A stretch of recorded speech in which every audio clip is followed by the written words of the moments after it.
एहतशाम साहब, अभी जो सारे मामला हम देख रहे हैं इसमें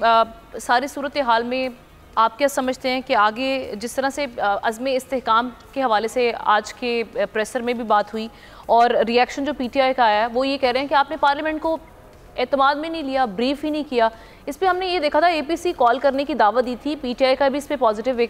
रिएक्शन आया था कि एपीसी का हिस्सा बनेंगे, लेकिन उसके बाद हुकूमत की जानिब से अभी तक ना तो वो एपीसी कॉल की गई है और दूसरी जानिब पार्लियामेंट को भी उस तरह से ब्रीफ नहीं किया जा रहा था इम्पॉर्टेंट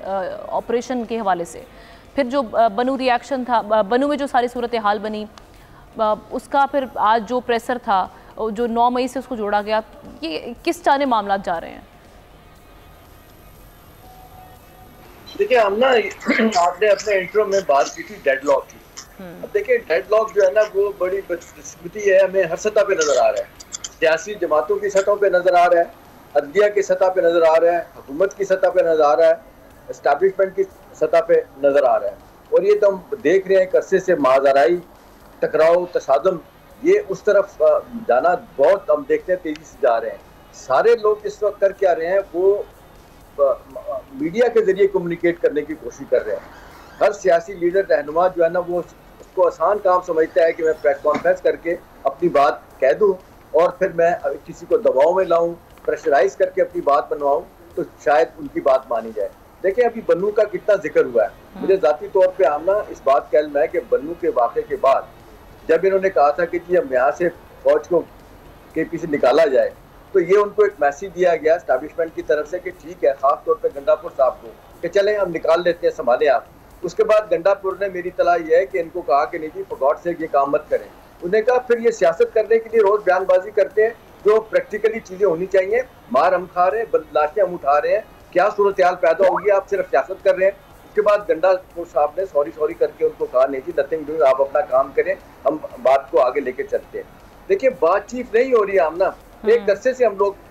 कर रहे हैं कि ये जब तक बातचीत का दरवाजा नहीं खोला जाएगा। अभी देखिए प्राइम मिनिस्टर को आप कहेंगे कि फॉर्म 46 का प्राइम मिनिस्टर है, कुछ भी है, उन्होंने फ्लोर ऑफ द हाउस कहा ना आपको कि यहाँ बैठ के बात करते हैं, सब लोगों ने कहा बात करते हैं, लेकिन बात नहीं हो रही। अब एक नया जो रखना मुझे जाती तौर पर लग रहा है, ये फजलुर रहमान साहब ने एक और नया पता खेला है। अब उनका आपने बयान पढ़ा, वो क्या कह रहे हैं, वो कह रहे हैं कि जी मेरी तरह ये है, मुझे पता चला है कि पीटीआई जो है ना वो असेंबली से निकलना चाहती है, केपी से। यही वही गलती है जो मौलाना फजलुर रहमान साहब पीपल्स पार्टी ऑफ एमएलएन को कहते रहे थे। जब ये आपने देखा वोट ऑफ नो कॉन्फिडेंस आया था तो ये पीपल्स पार्टी ऑफ एमएलएन नहीं माना था, उसके बाद वोट ऑफ नो कॉन्फिडेंस आया तो मौलाना साहब क्योंकि लगता है उन्हें कि वो शायद सियासी तौर पर कुछ अर्से के लिए दूर चले गए हैं, एक सीट जीती है उन्होंने और वो एक ही बात करे चले जा रहे हैं कि नहीं आप असम्बलियों से बाहर निकले या ये कि आप सड़कों पे आ जाए। तो मैंने कहा ये फिर बड़े गलत तरफ चली जाएगी।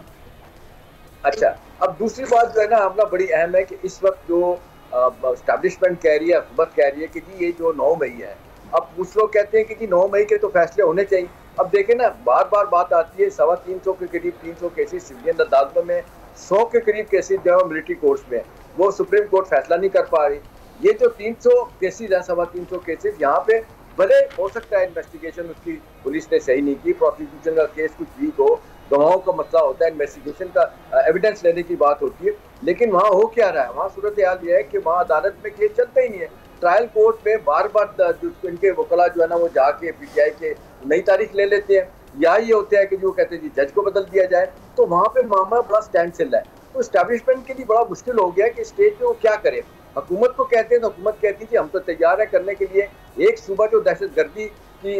जिसकी वजह से बहुत ज्यादा मामला खराब है, या केपी में बलूचिस्तान में, वहाँ पे जहाँ पे केपी में जिनकी हुकूमत है वो पॉलिटिक्स कर रहे हैं, तो मामला आमना इस तरह हल नहीं होगा। अब यह कि अगर कोई सिल्वर लाइनिंग नजर आती है पीटीआई के लिए, अगर पीटीआई समझती है उसके साथ ज्यादती की जा रही है, उसका मैंडेट चोरी किया जा रहा है, किया गया है, उनको हुकूमत वापस की जाए। इन्होंने 3 शराइत रखी थी कि बातचीत की, हमारा मैंडेट वापस किया जाए, हुकूमत छोड़ के चली जाए, तो हुकूमत तो आपको कोई ऐसे नहीं देगा, भाई आपको गिव एंड टेक करना पड़ेगा। हम ना आप बातचीत करेंगे, अपना कोई पैनल बिठाएं और शायद आपका कोई रास्ता निकल आए, आपको कोई अपॉर्चुनिटी मिले आगे जाने के लिए। या ये भी बात हो रही है कि जी साल सवा साल के बाद इलेक्शन भी हो सकते हैं, लेकिन हम ना इस सब काम करने के लिए आपका पॉलिटिकल अक्यूमन होना चाहिए ना। सियासी तौर पे आप बैठ के आप कुछ लोगों को, भले आप नहीं करते सर, ये क्रैकडाउन तेज करने से बातचीत का माहौल बन जाएगा। देखिए बातचीत का माहौल बनेगा, नहीं बनेगा तो आमना हुकूमत दबाव में आएगी, इस्टेब्लिशमेंट दबाव में आएगी कि देखिए पीटीआई इवेंचुअली बात मान गई लेकिन दूसरी तरफ से रिस्पॉन्स नहीं सही आ रहा। तो मेरा ख्याल है इसको काउंटर करने का एक ही तरीका है, क्योंकि मैं नहीं समझता कि इस्टेब्लिशमेंट को ये अच्छा लगता है कि जी सियासी तौर पे अगर केस उनका कमजोर हो तो वो चाहे वो डिजिटल दहशतगर्दी है या अदरवाइज दहशतगर्दी है, उसको रोकने में एक जो मैसेज आता है, वो जो एक मीडिया के जरिए जो एक परसेप्शन बनता है, वो बात बनती नहीं है कि लोग कहें कि जी पीपल आर विद देम, सियासी जमातें, पार्लियामेंट और सारे इंस्टीट्यूशन एक जगह हैं, तो एक मैसेज ऑफ वननेस जाता है, वो नहीं जा रहा। वो उसी सूरत में जाएगा कि जब सारे लोग बैठ जाएंगे। अब ये हम देखते हैं कि अपना पीटीआई वो वक्फे के साथ कोई फुलझड़ी छोड़ती है, कभी कहती बातचीत करनी है, कभी कहते हैं हमने बात नहीं करनी, कभी कहते हैं कि इस हुकूमत से नहीं करनी, एस्टैब्लिशमेंट से करनी है, कभी कहते हैं जनरल आसिम से करनी है, कभी कहते हैं नहीं करनी, कभी कहते हैं जनरल आसिम से बदला लेना है। तो देखेंगे जो आप हर जगह पे थोड़ी थोड़ी देर बाद अपना स्टैंड चेंज करते हैं तो सियासी तौर पे इसका आपको नुकसान होता है। लेकिन हम ये देख रहे हैं कि ये बातचीत का जो माहौल बनाने के लिए तमाम स्टेक होल्डर्स जो जिनको अपना अपना किरदार अदा करना चाहिए, किसी हद तक वो कहीं पे भी दिखाई नहीं दे रहा। ये अनफॉर्चुनेटली जो सारी सूरत हाल बन रही है, पॉलिटिकल टसल जो है वो एक दिन ब दिन हम देख रहे हैं कि उसमें वो तेज़ी आती जा रही है, बढ़ती चली जा रही है।